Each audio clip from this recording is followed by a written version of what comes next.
এই মস্তিষ্ক রয়েছে না, এই মস্তিষ্কের দাম গবেষকরা জানাচ্ছে, যদি বিজ্ঞানীরা জানাচ্ছে, যদি বানানো যেত তাহলে 5,000 কোটি টাকা লাগতো এই মস্তিষ্ক বানাতে। তো এত সুন্দর হতো না। এই মস্তিষ্ক চালাতে যে বিদ্যুৎ লাগে, এটাকে 2000 কোটি কিলোওয়াট বিদ্যুৎ লাগে। একটা মস্তিষ্ক পুরো বাংলাদেশ চলে যাবে, আর কিছু বিদ্যুৎ বাইরের দেশে বিক্রি করে এই দেশ টাকা রোজগার করতে পারে। এই আপনি চিন্তা করেন যে শিরোপশির এগুলো, একটা তারের হেডফোনকে পকেটে দেবেন আর বের করবেন, দেখবেন ছাড়াতে হচ্ছে, তাই না? জুড়িয়ে যাচ্ছে। এই পুরো শরীরের মধ্যে এরকম জড়ানো পেছনে যত শিরা আছে না, এই শিরাগুলোকে বলা হয় খুলে খুলে রাখা হলে 11 একর জমি লাগতো, 11 একর জমি লাগতো। কেন? ইমাজিন আমাদের মধ্যে কি রয়েছে, পুরো শরীরে 650টা মাংসপেশি রয়েছে, যা ইনস্ট্রাকশন দেবেন তাই করবে। আজকে একবার ভেবে না, কাল একটা বাইক কিনবেন, হন্ডা কিনবেন, আপনি বাইরে বেরোবেন, দেখবেন সব বাইকের দিকে নজর যাবে। এই বাইকটা ভালো, এটা সুন্দর, মাইলেজ ভালো, কোনটা ভালো, কি দেখবো। যতক্ষণ না কিনবেন মস্তিষ্ক আপনাকে ছাড়বে না, ও চিন্তা করতে থাকবে। ঠিক সেরকম একটা কমেন্ট যখন দিয়ে দেবেন, এই মস্তিষ্ক আপনাকে ওই কাজে এগিয়ে নিয়ে যাবে।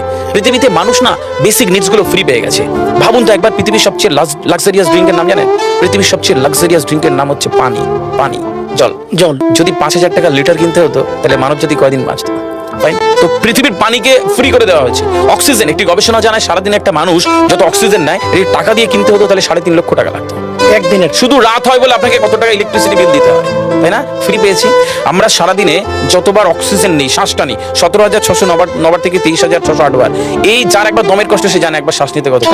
তাহলে বেসিক নিডস গুলো তো ফ্রি, আর বাকি জিনিস আল্লাহ সুবহানাহু ওয়া তাআলা দিয়ে দিয়েছে। আপনার আমার জন্মের সময় সব দিয়েছে, একটা উইল পাওয়ার ঢুকিয়ে দিয়েছে, বাংলা ইচ্ছা শক্তি বলে। এই ইচ্ছা শক্তির বলে আপনি এখান থেকে বেরিয়ে কালো বলে চুরি করতে পারেন, আবার অভুক্ত মানুষকে একবেলা খাওয়াতে পারেন। এই দুটোর জন্য আপনার বিচার হবে, আর আপনার জীবন একদিকে যাবে। বুঝতে হবে, ফিল করতে কেন দেওয়া হয়েছে। আমরা বেশিরভাগ মানুষ দেখবেন নামাজে দাঁড়ানোর সময় চিকন একটা ঘেমো গন্ধওয়ালা পোশাক করে নামাজে দাঁড়াই, বিয়ে বাড়ি যাচ্ছি হেভি ফিটফাট করে।